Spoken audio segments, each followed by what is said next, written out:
to Live at Athenry. Tonight's session, we're going to talk about flock health. Flock health is important to every farmer. And then tonight, I'm going to talk to Dr. Orla Keane about anthelmintic resistance. Anthelmintic resistance is the resistance of the worms to the wormer, factor that affects every farmer out. I'm going to talk to Tim Keady about mineral nutrition and the trials that they have done here in Athenry. Lastly, I'm going to speak to Marissa Sheehan from the Regional Veterinary Lab with the Department of Agriculture and Food about iceberg diseases and biosecurity. These are the diseases that you buy in and that affect your flock over a long period of time. How do we manage them? How do we try to keep them out? Join us in the studio.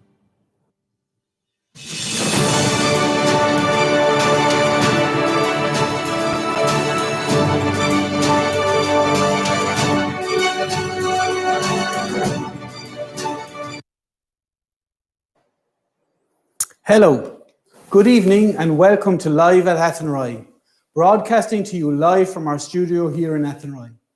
Again, I would like to acknowledge the financial contribution from our sponsors, FBD Insurance. As outlined in the intro, tonight we're going to be talking about flock health. Again, this will be in the form of a panel discussion in conjunction with short animation and video clips, which will set the scene for our discussion. You, the viewer, can ask questions of the panel by typing your questions in the comment box on whichever platform you are using. I will ask the question of the panel on your behalf. So let's meet the panel. First, Dr. Orla Keane, you're very welcome. Tell us a little bit about yourself. Thanks, Michael. So I'm Orla Keane. I'm a researcher based at the Animal and Bioscience Department in Teagasc in Grange. I work on animal health and primarily parasitology and microbiology. Okay, and next we have Marissa Sheehan from the Regional Veterinary Lab in Kilkenny. Tell us a little bit about yourself and what you do, Marissa. Hi, Michael. Delighted to be here. I'm a veterinary research officer in Kilkenny Regional Veterinary Laboratory, where we carry out disease investigation in flocks and herds, usually by post-mortem investigation and then the testing of samples from sick animals. Very good. And last but not least, my colleague from Teagasc in Athenry here, Dr. Tim Keady. Tim, tell us a little bit about yourself. Hello, Michael. In a former life, I was involved in dairy cow nutrition and head of beef research in Northern Ireland, lectured at Queen's University. I have 15 years research and knowledge transfer done in sheep, looking at areas such as extended grazing, season of shearing, forage conservation, nutrition, mineral nutrition and mortality, and now EU thematic networks. Okay, so let's get tonight's proceedings underway. Anthelmintic resistance is a major issue facing sheep farmers, not only in Ireland, but globally. The sheep team in Athenry here recently commissioned the making of an animation video clip to help people to understand this. Let's have a look at some of that video clip, which will set the scene for the first part of our panel discussion. Stomach worms are a significant cause of production loss in lambs. The sheep pick up the infective larvae while grazing. The ingested larvae then mature in the digestive tract of the sheep, mate and lay eggs, which are passed out onto the pasture in the feces. This is how the life cycle completes, with the eggs hatching into infective larvae and swimming up onto the leaves of the grass to be eaten by more sheep. In order to control these worms, over the last 60 years, sheep farmers have used anthelmintics, also known as wormers, to kill worms in the digestive tracts of the sheep. To kill worms, there are lots of different products on the market, but the commonly available ones all belong to just one of three classes. These are Class 1, the benzimidazoles, or white wormers. Even though not all of these are white in colour, some are off blue or pink. Class 2, levamisole, or yellow wormers. And Class 3, the macrocyclic lactone, or clear wormers, which are available in injectable or oral formulation. There are also two relatively new classes of wormers, which are Class 4, Zolvix, and Class 5, Startect. When a population of stomach worms inside a sheep is exposed to an anthelmintic, a small number of worms can survive the treatment that should normally kill them. These are what we call resistant worms, and they pass their resistant genes onto their offspring. Therefore, the more frequently we treat the sheep, the more often we select for resistant worms. This is why it is important to reduce the amount of unnecessary anthelmintic treatments that we give to our sheep. Worms that are not exposed to Anthelmintics are what we term as Refugia. These are worms on pasture and worms inside in sheep that are not treated with Anthelmintics. These are important in terms of maintaining susceptible populations of stomach worms on the pasture so that we can continue to have effective Anthelmintics with which to treat our sheep.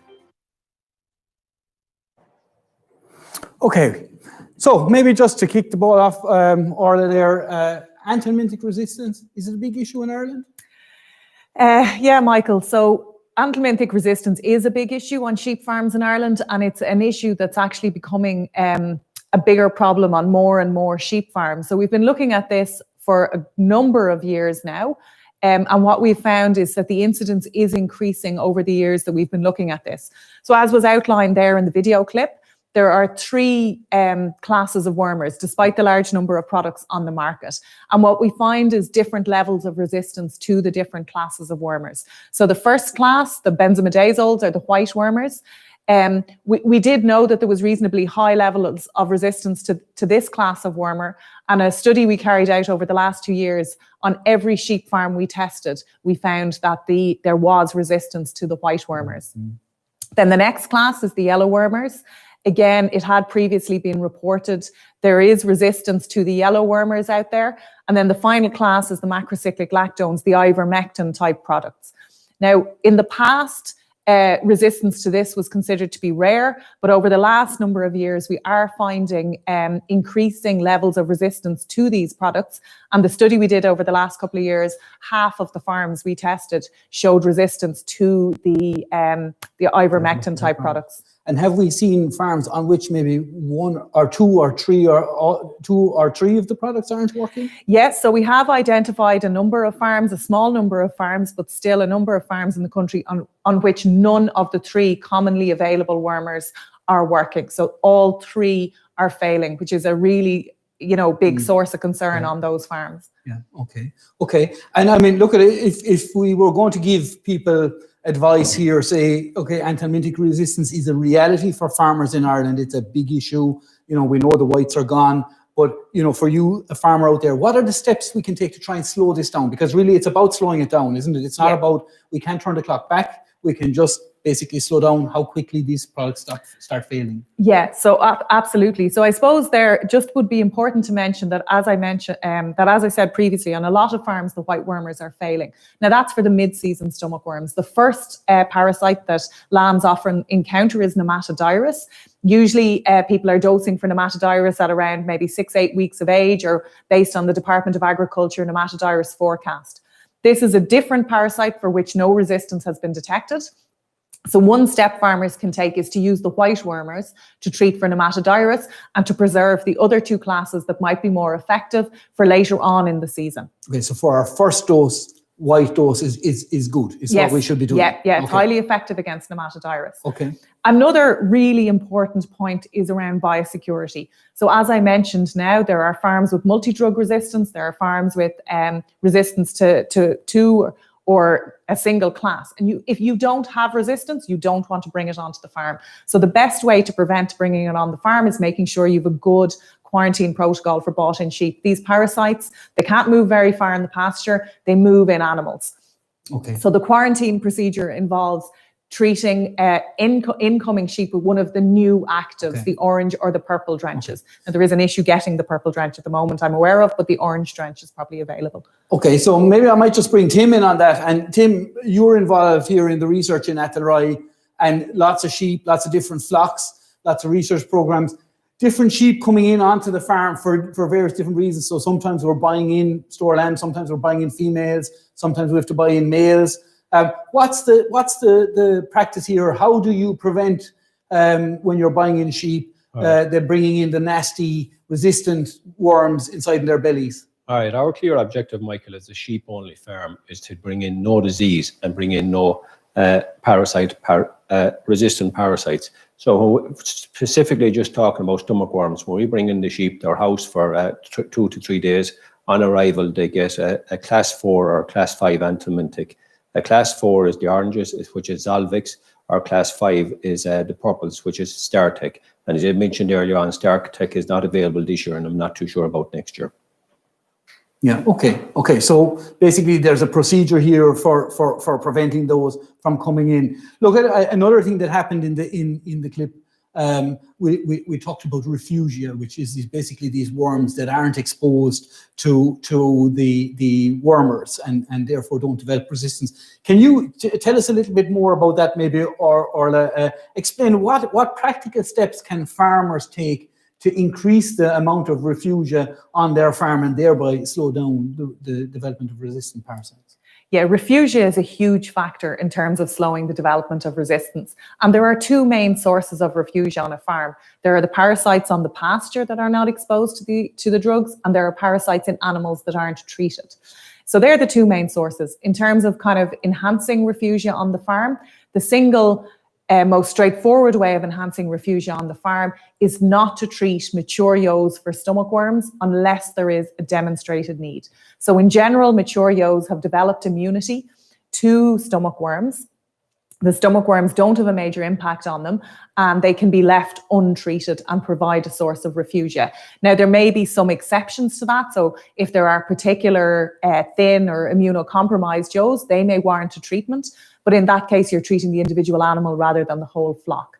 Lactating yearling yolks may also require treatment, or if there is a farm which has a particular parasite, Haemoncus, that they may require treatment. But those are really more the exception. In general, mature yolks don't require treatment, and they're a good source of Refugia. Yeah, I might bring Marissa, I might bring you in. You're involved in looking at a lot of this stuff through the regional vet labs. What's your take on this? I mean, in terms of, we did a study a number of years ago, a colleague of ours, Barbara Good, looked at how often did farmers dose, and what came back from that was that a lot of farmers dosed at least once, and there were some that dosed twice, 3, 4, 5, 6, 7 times yolks for worms. Often maybe it was a combination fluke and worm dose. They were really treating for fluke, but happened to be also, it also was a wormer, had a wormer included, or was it, one of those combo products. What's your take on this? Yeah, I think it's very interesting. I think the message is getting out there. So discussion groups that have come through the lab, definitely a higher proportion of those members of those discussion groups have stopped dosing yolks, and they've also started using fecal egg counts to determine when to dose their lambs. And I think that gives great encouragement then to other members of the group to say, actually, this isn't using less dosing and targeting dosing is not having an effect on my productivity. So I do think the message is getting out there. Okay. We've a couple of questions after coming in here from the audience, so I might just ask them. Or let's just hear, what's the threshold worm egg count at which you would get in and treat lambs? Yeah, so for the mid-season worms, you're probably looking at about kind of 500-600 eggs per gram is the threshold at which we would say they're probably warrant a treatment. But it is a good idea to be kind of monitoring it and watching where the worm counts are going. Okay, and then I have another question here again, Orla, for you, and it says, when should I treat lambs for worms and with what? So yeah, this is a question, I suppose, that we're quite often asked. Given the prevalence of resistance now in Ireland, I think that what you treat with really needs to be what works on your farm, and the only way you will know what works on your farm is by testing. So you're going to have to do a test, find out what works, and the products that work are what you use. In terms of when to treat, as Marisa pointed out there, using fecal egg counts is a great idea because it gives you a good guide as to when the lambs need treatment. So really, the only person who can tell you what you need to treat with really is yourself. The lab, I suppose, Marissa, you can tell people if they do the test. But I mean, really asking somebody, what should I treat with? You need to find out what works on your farm and make the decision, then have some sort of a parasite control program that looks at that as well. Yeah, okay. You need that information to make that decision. Okay, so I mean, this is brings me on to my next question. Or do farmers know what wormers are working on their farm? I suppose that's the question there. In this particular case, the person obviously doesn't know, but is it like, do a lot of farmers know the status of the different anthelmintic groups on their farm, or is it the minority? So it's certainly, from the work we have done, would seem to be the minority. So the majority of sheep farmers don't know what classes of wormers are effective on the farm. I think there's a perception that they will know if a wormer doesn't work, that they will see it. They will see after dosing the lambs, they will see that the lambs don't come on and don't thrive after that. However, if you leave it to that point where you're seeing the failure of the dosing clinically, it's too late. At that point, the majority of the worms are already resistant, and there's very little you can do to slow the further development of resistance. So this is why it's really important to be carrying out these tests to find out what works on the farm. Yeah, so if we look at a wormer and say, to be effective, it has to kill how many worms? So we say you need a reduction of 95% in the egg count. It needs to kill 95% of we'll say the eggs or the worms, for want of a better word. And when would you start seeing ill drift in lambs after dosing? You'd want to be below what level? You'd probably want to be below 50% reduction. Okay. So at that point, most of the worms are surviving the treatment. Yeah. So really, by the time the farmer sees that the product isn't working, he's wasting an awful lot of money in terms of grass and meal and time and poor lamb performance, and even the cost of the product and the time involved in treating them and everything. Absolutely. And it's probably been slowly building up over a number of years. And so they've probably lost they'll have lost over a number of years. Okay, so I think back to our animation clip, we have another segment of this clip, just a very short little piece where we're going to look at how do you, the farmer, test this? How do you work out whether your wormer is working? Test the efficacy of the Anthelmintics periodically to ensure that they are killing at least 95% of the worms present. This involves comparing a pre-treatment fecal egg count with a post-treatment fecal egg count. For yellow drenches, class 2, it means waiting 7 days post-treatment before taking the post-treatment fecal sample, and for white and clear drenches, classes 1 and 3, this means waiting 14 days post-treatment. Okay, so we just had a quick look at basically the drench test. I'm going to ask Marissa a question on this. Look, short little video on the drench test. In your experience, a lot of this happening on the ground? I suppose we'd get a lot of calls from vets where they suspect there's an anthelmintic resistance issue on the farm. So I think the short answer is no, there isn't enough of it being done. And it's quite a simple procedure, and it gives you a lot of ammunition and a lot of ways of reducing this development of anthelmintic resistance. So definitely we'd be urging people to carry out more drench tests. Yeah, I mean, I might bring you in on that, Orla. I mean, a number of years ago, we had an STAP program, or Sheep Technology Adoption Program. There was a bit of this in that? Yeah, so one of the technical tasks that people could select in the Sheep Technology Adoption Program was to do a drench test and test the efficacy of the wormer that they were using. So as part of that program, thousands of farmers did carry out drench tests. However, it is something that you need to monitor periodically. Resistance can develop, you can buy it in. So it's something you need to be keeping an eye on every few years, and you probably want to be testing different classes as well. Okay, so look at, I think, we're coming to the end of, we'll say, the part of our panel discussion on anthelmintic resistance. Can you give us a summary of the 4 important points, we'll say the 4 pieces of low-hanging fruit that we want every farmer to adopt? Those, 4 simple tasks that farmers can do that will slow down the development of resistance on their farm. What if you were to say, these are the 4? Which ones will we go with? Yeah, so the 4 that we have identified in conjunction with colleagues in the department and in UCD. So the first one is, as I mentioned earlier, not to dose mature yolks for stomach worms unless there is a demonstrated need. And I suppose just to make the point there, we're specifically talking about stomach worms here. Mature yolks may need treatment for fluke, but in terms of stomach worms, they generally have good immunity. The second one would be using a white wormer and only a white wormer to treat for nematodirus and preserving the other classes for later in the season. The third one then would be your biosecurity, making sure you do not buy in a problem and using one of the prescription-only anthelmintics to treat sheep coming onto the farm. And then the fourth one then would be to use fecal egg counts. So they've got 2 really important uses. So the first one is they allow you to time your treatment. So they allow you to get the treatments right, to treat the lamb when the worm burdens are highest. As those worm burdens build up, that will be a source of refugia. You get kind of maximum bang for your buck when you do treat. And they'll also allow you to test the efficacy of the different classes and to know which products work on the farm. So they've kind of got two uses there. Okay, so you can test to see, do you need to dose? Yeah. And then when you're dosing, say, okay, and I'll test again now in a week or 2 weeks later to see, has it cleaned it out? So it's a double, yeah. Absolutely, there's a double benefit there. And I think that leads us into a question again here from the audience. So there's a question just after coming through here on the iPad, and look at anyone in the audience viewing at the moment. If you have a question for the panel, type it into the comment box on whichever platform you are viewing, and my colleague Damien Costello will send it through to me here on this iPad. So Orla, the question that's after coming in there is, how many times per year should you treat for worms? So I think it follows on from that. Yeah, exactly. So that's really going to vary from year to year and from farm to farm. So we know that the weather conditions have a huge impact on the parasite burden, and particularly, in dry years like we had in 2018 or dry spring, the parasite burdens won't, like we had this year, parasite burdens won't rise. So generally there'll be a treatment for nematodirus at the start of the year, and then we would recommend using fecal egg counts after that to guide when you treat. The number of treatments will probably vary from farm to farm and from year to year. Okay, and I have one more question here after coming in again for you, Orla. Yeah. Is there a breed difference in terms of how sheep are affected by worms?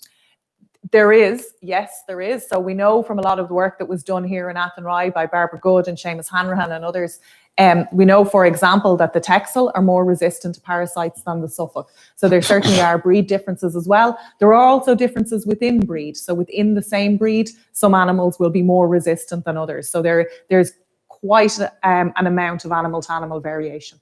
Okay, and then you mentioned, Orla, that we sat down in Teagasc with people from the RVL, with Marissa and her colleagues, and from people from UCD, and we came up with a little document, and that's available for anybody that wants to download that document. There is a link. If you go to Teagasc Virtual Sheep Week and go on to today, Thursday, the Flock Health Day, there is a link there that will bring you to that document, and you can download it and have a read through. There's a lot more detail in that particular document as to how you slow down the development of anthelmintic resistance on your farm.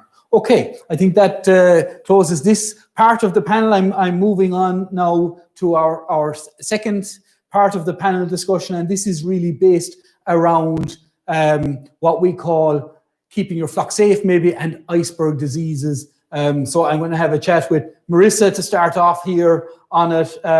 What's the most important step that a sheep farmer should take in terms of flock health, in your opinion? Michael, I think the most important thing is to know about the health of your flock, to know about the diseases that are in your flock, so that then you can control them.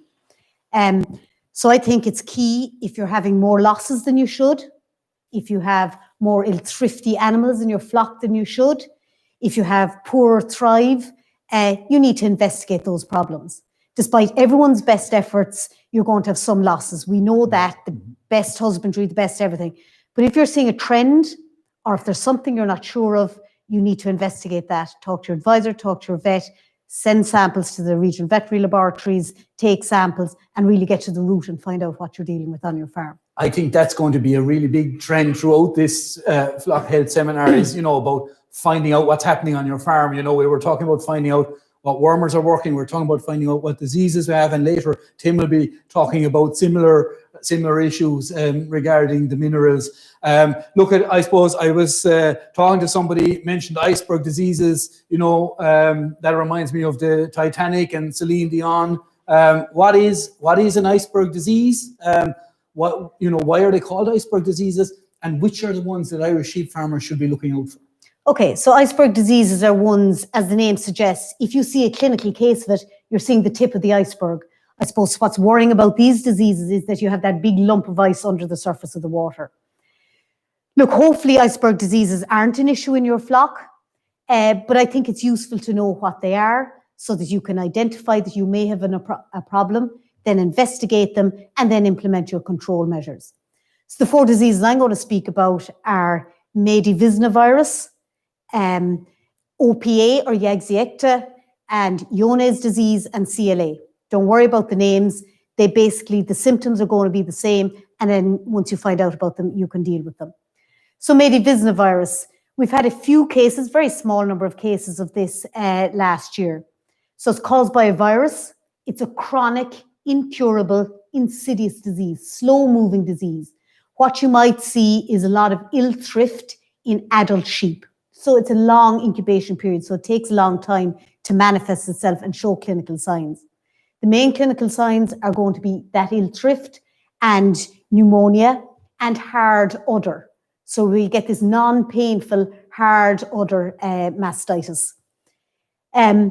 So you're going to investigate those sheep. So when they come to the laboratory, we'll see these really heavy lungs, and when we look down the microscope and do PCR testing, we'll be able to diagnose Maidi virus.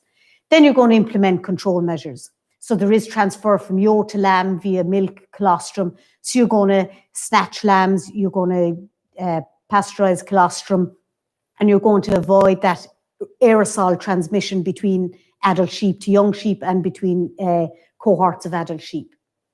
Then moving on to OPA, ovine pulmonary adenocarcinoma, Yaxiecta. It's a viral disease that basically causes tumours in the lungs. So a recent survey by UCD, out of about 1,200 lungs in the factory, about 1.6, 1.8% prevalence. In fallen sheep, so in sheep that have died, that haven't reached slaughter, the UK would be reporting maybe a 6, 7%. So again, low enough incidence, but if it's in a flock, it can be quite an issue. So again, chronic respiratory disease, incurable pneumonia. A lot of good developments lately. So now you can use ultrasound scanning to scan your ewes. So if you've identified it as a problem, you can scan your ewes, so you can detect lesions down to 3 centimeters on the surface of the lung. So that will facilitate maybe splitting your flock into affected, non-affected, and then trying to cull, once you get to slaughter weight, trying to cull quickly those affected animals. Then moving on to Johne's disease. A lot of people are aware of it in the cattle industry, maybe less so in sheep and goats. It slightly differs in the sheep in that this chronic diarrhea is less of a clinical sign. It's more, again, ill-thrifty sheep, typically with maybe a bottle jaw. Why is this? Because it's a disease that affects the intestines. So you have a lot of inflammatory cells in the intestines, stopping sheep absorbing nutrients and also losing protein out through their guts. So again, investigate that. We can identify it in the laboratory. You can test fecal samples. You can culture them. Again, you can do PCR. But at least then, when you know you have it, you can try and cull affected sheep early. You can try and identify which sheep are affected, and you can try and slow the transmission. And then caseous lymphadenitis, CLA, caused by a bacteria, is one that causes the enlarged lymph nodes, abscesses in your lymph nodes. Sometimes under the sheep neck here, and maybe the backs of their legs around the shoulder areas, and they can break out. So that's quite easy to identify, and then you can confirm by culture. What's, I suppose, a little bit more worrying is that about 25% of cases will just have internal abscessation. There is a blood test available, so if you've identified that you have this in your flock, there's a screening test that's available to try and identify more non-clinical cases. And again, you're talking about really good hygiene around shearing, around dipping, trying to identify is there scratch posts that might be harboring the bacteria and that. And again, but back to the message, Michael, if you know you have these problems, but it also holds true for other diseases like abortifactants, like your enzootics, your toxos, your foot rot problems, have you a contagious ovine digital dermatitis, the same principles apply. Know what you have in your flock, and then you can come up and start controlling or vaccinating against it. Okay, so and how do we keep our flock safe? So how do the viewers here today keep the flock safe, from these diseases, or try to keep them out? Again, I'm repeating a lot of what Orla has said is good biosecurity. So, you can't keep a closed flock. Let's be realistic. You're going to have to buy in at some stage, even if it is preferably just rams. So know where you're buying from. Check your sheep, check the sheep that you're buying. Go and see the farm that's sourcing them. Question where you're sourcing them. What's your health status? What are you vaccinating against? Are you disease aware on this farm? Check rams to see if they have lumps under their jaw. Basic things, and good biosecurity is essential. Look at the other sheep on the farm as well, not just the ones you're buying. Yeah, okay. Absolutely. And ask a few questions. Ask a few questions and just see. And just look at, you mentioned it there about the closed flock. I suppose in the cattle world, we can have a closed flock. We have a commercial AI service. We don't have that in sheep. I suppose people have to be able to buy a ram every now and then. Tim, you've looked at this. You've done a bit of work in this area. You know, how good are we at having semi-closed flocks or almost closed flocks in the sheep world in Ireland? I suppose the simple answer is we're not very good at it, Michael. As part of our studies involved looking at breeding young lambs, replacement management and age at first lambing, we wanted to know at farm level where were farmers sourcing their replacements. So in conjunction with the Teagasc National Farm Survey, we undertook a survey to find out where were the replacements being homebred or were they being purchased, and if they were being purchased, what type were being purchased. So if we look at the lowland flock firstly, 52% of the farmers in the lowland flocks purchase replacements. And it's hard to believe, but a third of all lowland farms purchase all of their replacements. When they're talking about purchasing replacements, 10% will purchase young lambs, and the vast majority will either purchase hoggets and some will actually purchase ewes. If we look at the hill industry, 77% or nearly over 3/4 of them will breed their own replacements, and there's less of the hill flocks being opened. But when they do purchase, they're inclined to purchase ewes rather than hoggets or ewe lambs. Okay, so quite a lot of that. There's a lot of scope for improvement really there, Tim. It's wide open. It's wide open. Yeah, people trying to. Okay, so look at, we know it's wide open. You know, let's give people a bit of advice. It's wide open. Okay, ideally close it, but if you can't close it, you know, what's the next best step? What biosecurity measures should we be taking in terms of bringing them in? Maybe, Marissa, if I ask you just to give us the general principles. Yeah, so absolutely, again, as we said, know what you're buying. Try and best buy the healthiest animals that you possibly can. Ideally, quarantine for a month. Try and keep them separate from your flock. In the case of iceberg diseases, it won't be applicable, but for the case of foot diseases, other diseases, pneumonia, it is applicable. They should show in that period of time. So they're the key things. Other key messages, if I may like to get across, is that really, again, back to it, know what you're dealing with, and then you can control it. Because I think it's really important to get out the message that we have to start preventing disease. If I may, a new code of practice was launched today on the responsible use of antimicrobials. So as we all know, antimicrobial antibiotic resistance is a huge problem. So we really have to get to the stage where the day of grabbing for the bottle of antibiotic really moves down, way down. We have to start preventing and controlling disease. How do we do that? We know what we have, and then we vaccinate against it. We take hygiene measures. We do all that to try and control disease and reduce our reliance on antibiotics. Okay, and that new code of practice, that guide for sheep farmers, will be available on the Department of Agriculture website tomorrow. It's a nice little booklet that basically gives you lots of advice in terms of managing your flock to try and maximize performance and reduce the disease levels to the absolute minimum. And the aim behind it is really to try and minimize the amount of antimicrobials that we're using in food producing animals. So people can have a look at that on the Department of Agriculture website tomorrow. That should be up there. Okay, so look at, I suppose, we've dealt with kind of the iceberg diseases, and you know, as best as we can in terms of trying to get as much information as we can from people. Lots of other little baddies inside the sheep when you're buying them in particular when we're talking about parasites. I might bring you in on this, Orla. Parasites inside them, parasites outside them. You know, what should we be doing when we bring them in? Tim already spoke about the stomach worms, but there's other lads there as well that we should be looking out for. Yeah, so really, I suppose the concerns are the stomach worms, fluke, and ectoparasites. So we covered the stomach worms earlier in terms of using one of the new prescription-only anthelmintics. In terms of fluke, unfortunately in Ireland, we have found evidence of resistance to triclobendazole, the one flukicide that kills the early immature fluke. So in terms of buying in and biosecurity, you're really looking at using something like closantel or nitroxinol, then putting the sheep out on the driest part of the farm. And then you want to treat again with closantel. You need to treat again after 6 weeks, with nitroxinol after 7 weeks. In terms of the ectoparasites, you're really looking at dipping sheep that are coming in. And again, as Marissa mentioned there, it's a good idea to keep them separate from the main flock for a while and ensure that they are clean. Okay, we're dipping for the external part there. That's your scab and your ticks and things like that. would we not just give them a bit of a jag, like give them a little bit of an ivermectin type or macrocyclic lactone type product? Well, as was outlined earlier in the video, every time you use these products, you can select for anthelmintic resistance worms. And so really what we need to do is reduce the amount of times that we're using these wormers. So it would be much better not to use them for scab and to use something like dipping instead. Okay, and when you're talking about dipping, what type of dipping are we talking about? Yeah, so it's plunge dipping. Plunge dipping? Plunge dipping, yeah. Head dipped under.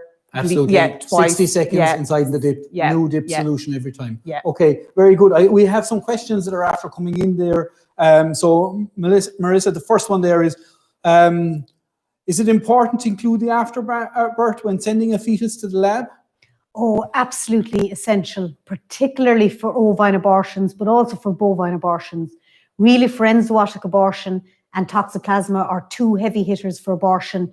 The placenta plays a key role. Because when we look down the microscope, we can see changes in the cotyledons and intracotyledonary placenta that really guide us. And also, keep sending us samples. So if you don't get a result the first time, keep sending us samples, because depending on the stage of abortion, depending on what sample you send in, what part of the placenta, you may not get an answer the first time.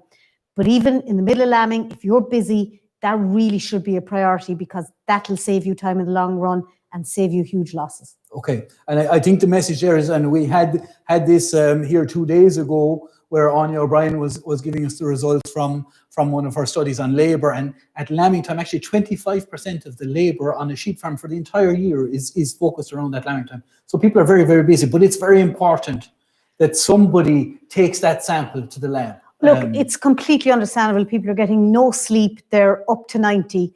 But I suppose if you want bang for your buck, if you find out what's causing that abortion, you can start vaccinating, you can start treating in the case of enzootic abortion. It'll actually ease the hardship for you. So it really is a priority. Yeah, time well spent really is what we're saying. Okay, and I have a second question here again for you, Marissa. Could you comment on the use of cow colostrum as a substitute for ewe colostrum? Yeah, obviously, colostrum to lambs, and Tim will be mentioning this, I think, later, is essential. So you need to get colostrum into lambs. If for some reason you don't have ewe colostrum, due to sick ewe or whatever, cow colostrum is fine. Be very careful with cow colostrum. Make sure it's not from a cow that could possibly have Johne's disease. So preferably from an older cow that has been tested negative for Johne's on a number of times. Also, a very small percentage of lambs will get a bit of a hemolytic crisis, but that's probably, you can't prevent that. But it's definitely better than an artificial colostrum, or God forbid, no colostrum. Okay. And I have another question just after coming in here, Marissa, and it's, are you seeing an incidence of textile throat showing up more often in the lab? Look, textile throat, we've done a lot of work in what we call laryngeal chondritis. So it's a disease of throats. It's not just the Textile Society that is affected, but yes, we see a consistent amount of it. We're doing a lot of work on it, so we're doing a lot of research on it at the moment. And I just want to publicly acknowledge the really proactive approach that the Textile Society have taken in regard to this, have given absolute support and have been really cooperative. So we've done a study, we've measured throats and kind of come up with measurements, and that paper is actually just published in the last few weeks. And now we're moving on to, with UCD, collaboration with UCD and the Textile Society, into starting to scan throats to see if we can detect this. So in order to gain more knowledge about it. But yes, it's an issue that affects a number of breeds, but there's really a lot of proactive work going on about this. So I'm very hopeful that there's good news coming about it. There might be some, it'd be very interesting maybe to genotype ones if you found it and try and feed that in through the genomic. Look, all this is possible. Stage, it's a chronic problem. There's a bit of work going on in the UK as well. I think we need to be realistic about it. But a lot of good work, a lot of really good cooperation from farmers as well, and they have to be complimented. Farmers who are being really responsible and asking us to investigate this problem, as opposed to selling rams for breeding and that. So great credit to people. I have the eye on the clock there, Marissa. Just give me 2 or 3 key messages for our audience in terms of the whole area of keeping your flock safe. What are the couple of things we want people to take? People will be tired of me saying it now. Know what you're dealing with. Control it, prevent it. Try and reduce your use of antimicrobials and antibiotics, and discuss with your vet, discuss with your Teagasc advisors, and investigate and know what you're dealing with. Okay, very good, very good. So look, that brings us to the last section of our panel discussion, and we recently went out and visited one of our previous Better Sheep Farm participants, John Curley in Four Roads in Roscommon, to just get his take on mineral supplementation in sheep. Let's see what John had to say. My name is John Curley. I'm here in South Roscommon. The enterprise here is sheep and sucklers. We're in the limestone area here. We've been noted for our stone walls. So limestone has the trouble of being deficient in cobalt. We have to supplement the sheep. Back in the 80s, we had ill thrift in lambs here with scabby ears and dry looking wool. It was obvious there was something wrong, so we done a trial and we found that they were severely deficient in cobalt. It was part of a trial done with Teagasc at the time, and we started to supplement the lambs with the Cobalt Drench at the time, and that worked very well. I've changed now to bolus in the lambs for no other reason than it's labour saving, and the bolus covers up to 6 months. We don't feed concentrates here to the lambs. They're 100% grass fed. All the lambs would be sold by the 1st of September.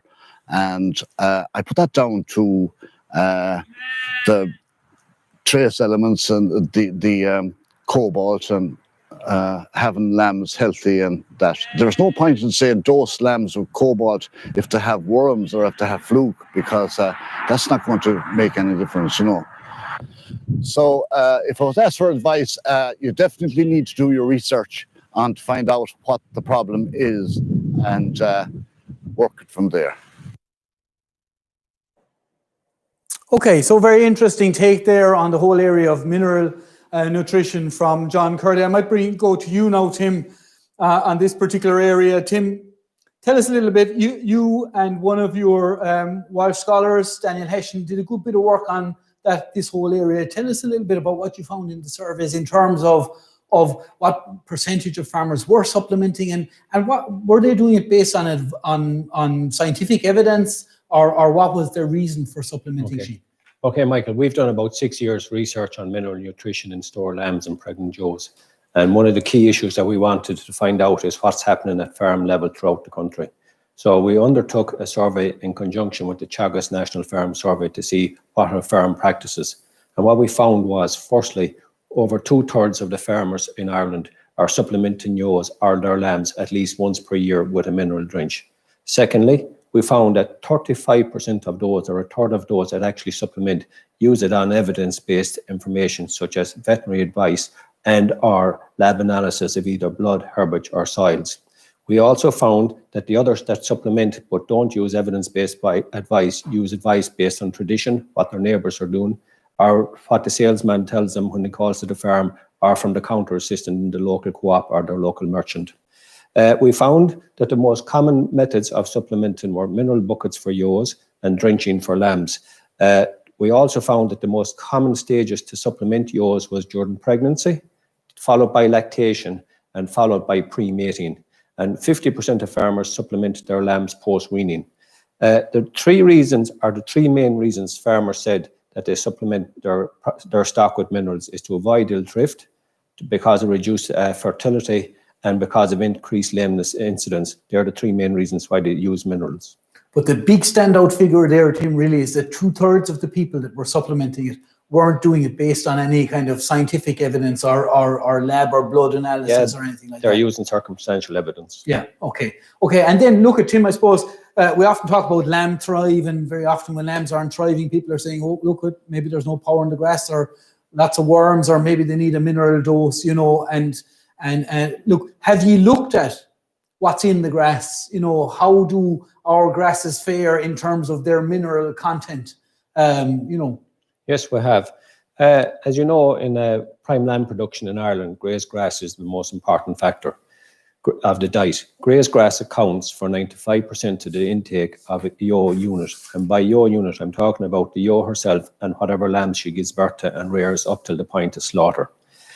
We know that herbage concentration, mineral concentration varies depending on soil type, the soil parent material, soil pH, fertilizer management, and other issues. With that in mind, we decided that we'd undertake a survey on farms, and we selected 56 farms across the country in different counties to represent where all the sheep production occurs. We selected them to be representative of the different soil types, and also we selected them so that they would be right across the country. On these farms, we went in and we took herbage samples monthly for 8 months during the grazing season, and we took it from 3 paddocks per farm. And the results clearly showed to us that there was big differences. We also know that not alone is herbage mineral concentration important, but the uptake by the lamb or by the ewe is important. And the uptake of some minerals can be impacted by antagonists. For example, copper, the antagonist we all know is molybdenum.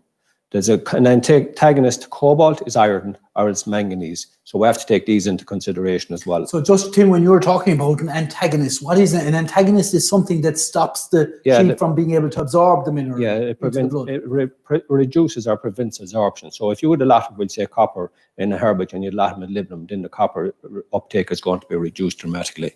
So what we found in our survey then was we found that 3/4 of the farm were deficient for cobalt and the other quarter were marginal, and none of them had sufficient. We found 10% were deficient for selenium and 89% were marginal for selenium. We found 100% of the herbage. We found 100% of the herbage on the farms had sufficient copper. Okay, so really, all the farms were deficient or almost deficient, you know, on the borderline for cobalt. That's right. And the same for selenium. But not as bad. But not as bad. Cobalt is key. But on the copper side of things, no farm, you found no one that 100% sufficient for copper. Yeah. Now, I might bring you in on this, Marissa, because really, you know, there's a lot of people out there chucking copper boluses or copper sulfate in a drench into sheep. You know, is this something that you're seeing? Is copper deficiency a big problem on Irish sheep farms? That's actually very interesting what Tim has said, because not a lot, but certainly frequently enough, we see copper poisoning in sheep. So we're presented with yellow sheep with bloody urine and very high copper levels. So that, I think, is a very interesting point for sheep farmers. Absolutely, occasionally, and in specific farms, we will have swayback, congenital or delayed, which is evidence of copper deficiency, but definitely in only specific flocks. And again, ties in with what it's rare enough. So rare enough, and under specific circumstances. So it's more a problem with poisoning than a problem with deficiency on the copper side. Yeah. Okay. So I mean, what we're saying really to the audience is, be careful if you're supplementing with copper. You really need to be doing that based on evidence. You know, talk to your vet, get some bloods and whatever done, because you don't want to be dropping your ewes into Marissa. Because they're yellow and have bloody urine. Yeah. Okay. So look at Tim. Then you mentioned about the cobalt. All of them were deficient in cobalt. Did you look at animal performance? Anything going on the lambs there? Yes, we did. We undertook 2 studies here in Athenry. The first one was on lambs post-weaning, and we divided them into 3 different groups. One group got no treatment. One group got cobalt only, and the third group got cobalt plus B12 plus selenium. The cobalt, the minerals were administered by Drench, and they were administered every 2 weeks. To cut a long story short, we found that cobalt supplementation increased lamb performance. We were drafting the lambs at set weights every 3 or 4 weeks for the factory, and we found that supplementation with cobalt increased drafting weight by 2.4 kilos and increased carcass weight by 1.4 kilos. We also, because the lambs were being drafted quicker, they were being slaughtered at a younger age. For example, by the middle of September, animals on the control treatment, there was only 70% of them slaughtered, whereas on the cobalt treatments, 20% extra or 90% of the lambs were gone out of the system, so we're well ahead of target. Okay, so may I just ask you a question on this, Orla? You know, we hear sometimes of people saying, you know, oh, look at if they're deficient in minerals, they're more predisposed to getting worms, you know, or if you have dirty lambs, give them a shot of copper and it dries them up. You know, is there any evidence behind that? You know, is there an interaction between mineral deficiency and susceptibility to internal parasites? So I think, the main thing you're looking for in terms of the mineral supplementation is you're looking to optimize rumen function and animal performance. And when you do that, you'll increase the resilience of the animal to parasites. So, if the animal is compromised in any way, either due to diseases or due to, a nutrient deficiency, then it won't be able to fight parasites in the same way as an animal that's performing as well as it can. Yeah. So I think that's, the main benefit in terms of parasite control with the mineral supplementation. The evidence for the direct effects is a little bit not as strong. Not as strong, yeah. Okay. We have a couple of questions here. So Tim, I might just ask you one. Tim, did the response to cobalt supplementation vary with time of the grazing season? Yes, we noticed that in the lambs post-weaning, when they went down to the study in mid-July, by the 1st of September, there was little or no difference. But from September on, as the grazing season progressed, the response to cobalt supplementation increased. And I should have said earlier on that when we got the response to cobalt supplementation at Athenry, we got no additional response by including selenium or B12 in the dose. Okay. And now I have a question, and you're going to like this one, Tim. And it says, my lambs are not thriving. What do you do? There's a lot of things you can do. I suppose the first thing you'd always check is your grassland management. The second thing you'd look at parasite control. And the third thing you'd look at minerals. And the first thing you'd be looking at is probably cobalt, but ideally you'd like to clearly identify what is the issue. So you're looking at blood samples and veterinary advice. There's no point in treating, we'll say, for cobalt if selenium is the issue. You've got to identify it. But I would also be looking firstly at grassland management parasites, and then I go down to the minerals. So again, it's that trend that has come through today. Really, it's find out what's going on. It's the same with what Orla was saying, identify what's working on your farm to kill the parasites. Marissa was saying, identify what health issues, and Tim, you're really saying, if you think you have a mineral deficiency, find out what it is. Put in the bit of effort, get the answer, and then treat for it, because there's no point in putting in something else. It's going to end up maybe even creating a problem in the case of copper, as Marissa has already mentioned there. Tim, the ewes, did you look at cobalt supplementation in adult ewes? Yes, we did. We used the same ground as we got the response for the store lambs. We did it over 2 years to eliminate the year effect. We had 3 treatments. A third of the ewes got nothing. A third of them got a drench every 2 weeks from 7 weeks prior to joining, right up till 6 weeks prior to lambing. And we stopped at 6 weeks prior to lambing because concentrate supplementation was coming into the system and they would have cobalt included. And the third bunch got a bolus that had an expected life of 6 months. So we looked at putting in cobalt and also the method of administration. And to cut a long story short, we found no difference from putting in cobalt or method of administration in ewe productivity. And by ewe productivity, I'm talking about litter size or the number of lambs reared per ewe joined.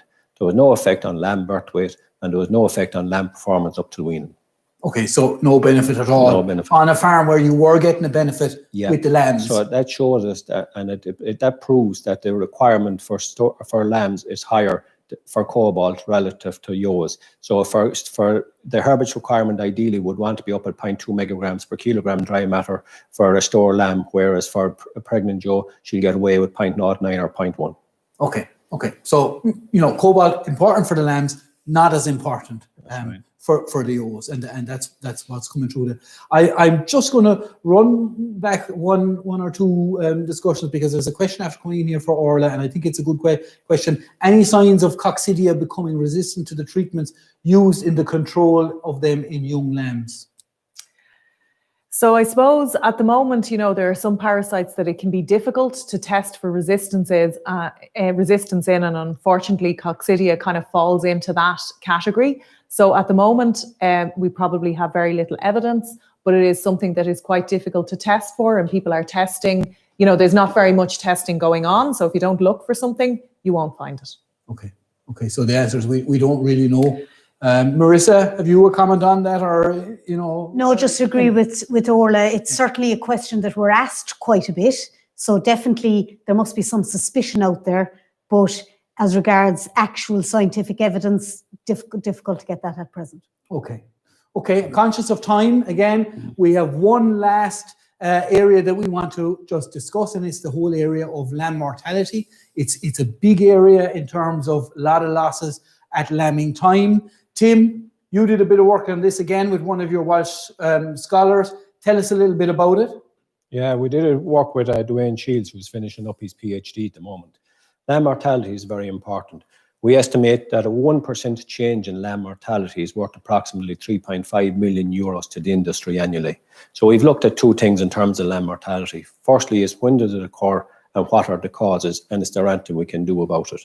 So looking firstly at the time of lamb mortality, we found that 50% of lamb mortality occurs at or prior to birth. In other words, by the time the lamb hits the ground, they're dead. Another 20% of lamb mortality occurs within 24 hours. So that means approximately 75% of dead lambs have occurred within 24 hours of birth. We looked at the causes, and we did this work in conjunction with the regional veterinary labs, and I'd like to acknowledge them. And we looked at the causes, what was the cause of lamb mortality. The biggest cause of lamb mortality, about 40%, was infection. The second cause, about 15%, was dystocia. By dystocia, I mean difficult birth. Oversized lambs, couldn't get them out alive, they died. The third cause was diagnosis not reached, we couldn't identify it, and we also got some accidents and stuff like that.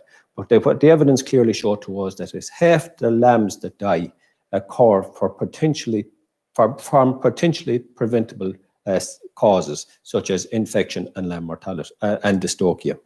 So, okay, if people are going to take home a message or two on this, Tim, you know, in terms of you've identified, say, half the lambs that die in that period could possibly be saved, maybe, and then infection and dystocia. How do we deal with those? What are where's the low-hanging fruit here that farmers could be doing? The low-hanging fruit is the common things we're always talking about.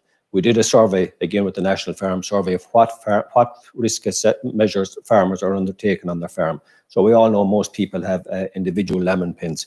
We found that a quarter of the farmers did not clean and disinfect the lambing pens after each you vacated. So it'd be a bit like going into a hotel, falling into the same bed as the person that came out of the night before. You wouldn't be too impressed, and particularly if you're going into a hospital, you wouldn't want it.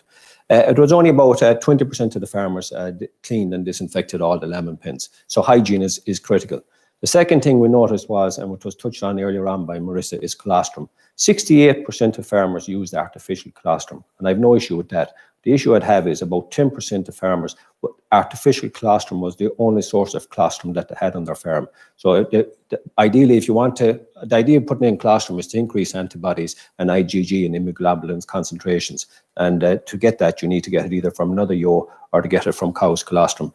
And the third thing was dystocia, oversized lambs.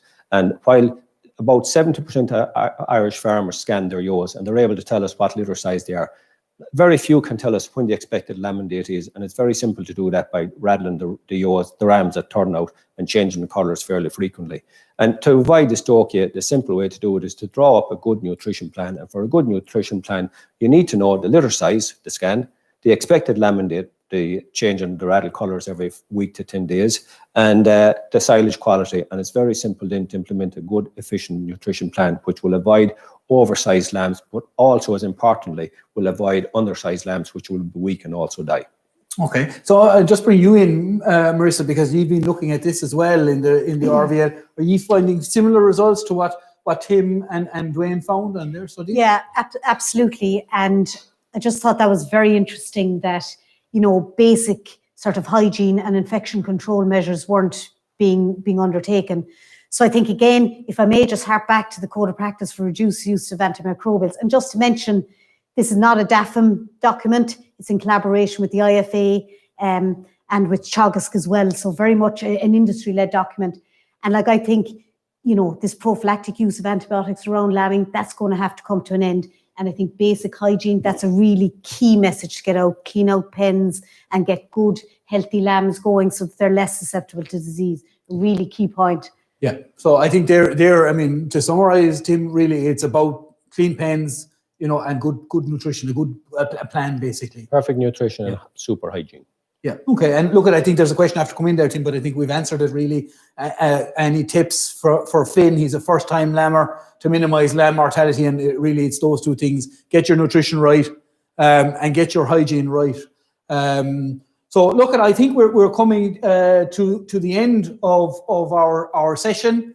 So I think it's time for me to summarise. I think we've had a really, really good session, I think we've talked about lots of things. We've talked about anthelmintic resistance and how to reduce that on your farm. We've talked about those iceberg diseases, those diseases we're trying to keep out, but also some of the other ones, and good health management. And we've talked about the whole area of mineral nutrition. And look at the one common thing that's coming through the entire webinar is do whatever you're doing based on information. Don't be guessing, and taking shortcuts or investing in stuff without knowing that it's going to work. So a lot of information, and I hope that people will take those points on board and use them to make better informed decisions that will, improve your management, the health of your ewes, and your profitability. I'd like to thank our three presenters, Orla, Marissa, and Tim. I think they've done an excellent job participating in this webinar. I'd also like to thank my colleagues, Declan McCardle and Trish Groves, who are doing all the filming and editing all the video clips and everything that you're seeing going out on all the social media clips tonight and over the last number of days. Again, I'd like to thank my colleagues in PR, the sheep team here, and my advisory colleagues who have helped to make this whole virtual Sheep Week happen. A big thanks again to our sponsors, FBD Insurance. And lastly, a thank you to you, the viewers, for tuning in this evening, for your questions and your contributions. I hope that it has been an enjoyable and informative evening for you. If we didn't get to answering your questions, we will endeavour to do so in the next day or so. This broadcast, along with all of the other social media broadcasts, will be available on the Teagasc public website, teagasc.ie. Join us again tomorrow for our last day of Virtual Sheep Week, where we will be running the webinar same time, same place, and it's on policy and environment. Good night and stay safe.